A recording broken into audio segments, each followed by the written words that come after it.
something as simple as water that we take for granted in our everyday lives. People in other countries, they don't have that same safety and stability, and a lot of people become very sick.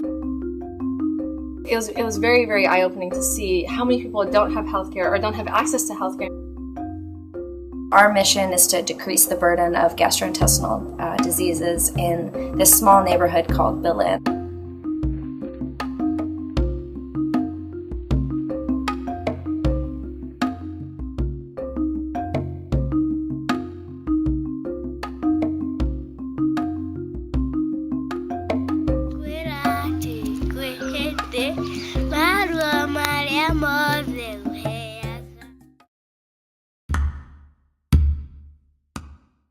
I think that the Penn State College of Medicine Global Health Scholarship Program is very unique in that it's this longitudinal four-year program.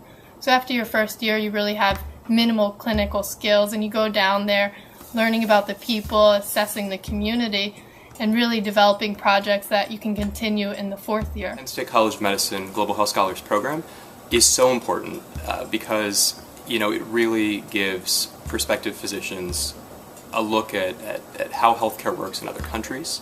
It gives the student a chance to really appreciate what we've been given as a culture, as a society, and also what we can change, perhaps for the better. Where the students, when they join the program, work together as a team with the faculty to help improve the health of communities that we're involved in.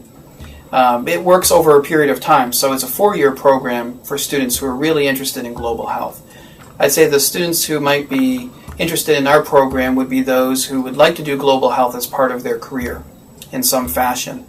It's really geared toward those who want to do community-based healthcare in an underserved location. I went to Peru, specifically an area called Iquitos, Peru, which is in the Amazon jungle. And so our mission over there, because it's in the jungle and we went to an area that floods about 6 months out of the year, so they have a very high incidence of waterborne illnesses.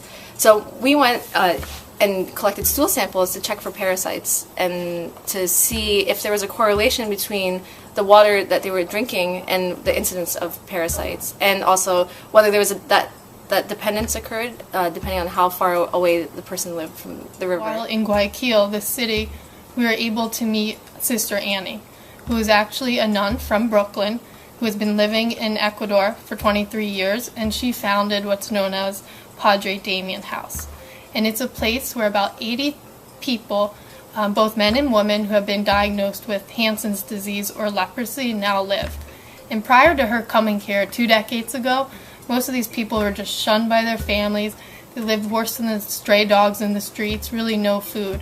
But she's given them a home and really restored their life. And it was quite powerful to meet her and see how she's been able to collaborate with physicians both from the U.S., other countries, and Ecuador to really give these people a second life. Our program offers 4 different locations now, so we really have a nice portfolio of opportunities for students to consider. One of the sites in Ecuador is focused on non-communicable or chronic diseases, including nutrition problems, also involved in HIV care. Another site, Peru, is involved in water and sanitation issues and the problems that affect a slum area in Peru. Kenya is involved in a telemedicine program, which is really exciting. It's a collaboration with our School of Engineering on a telemedicine effort. And then we're starting up Senegal this year as well. So we really have a number of nice geographic locations.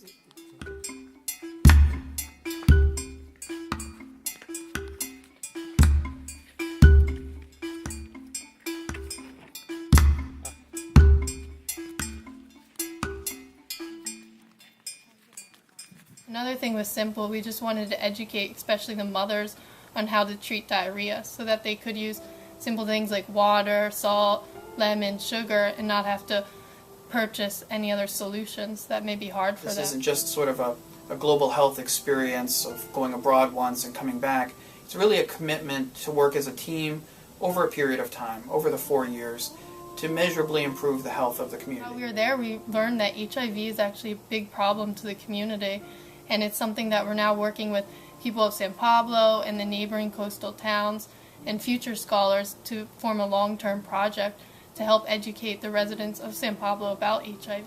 So being a part of the Penn State College of Medicine Global Health Scholars Program is important because it really helps me develop that broader sense of what it means to understand global health. I think the meaning of it is certainly changing.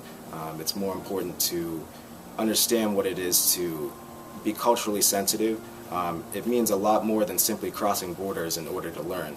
And while it is an important aspect of learning in medicine, it's always important to understand that global health is not simply in Africa and Peru, but also to understand that the same issues really strike everyone in our own backyard. So I think it gave a holistic view of how a person in a culture experiences health and disease, and I think that's important for a doctor to know.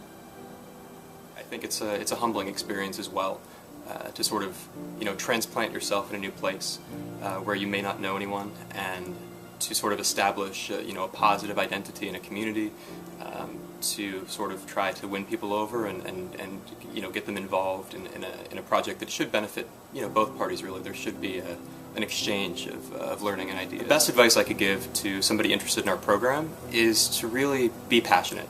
Above all things, passion, I think, for a cause and for really helping and seeing through with something from start to finish.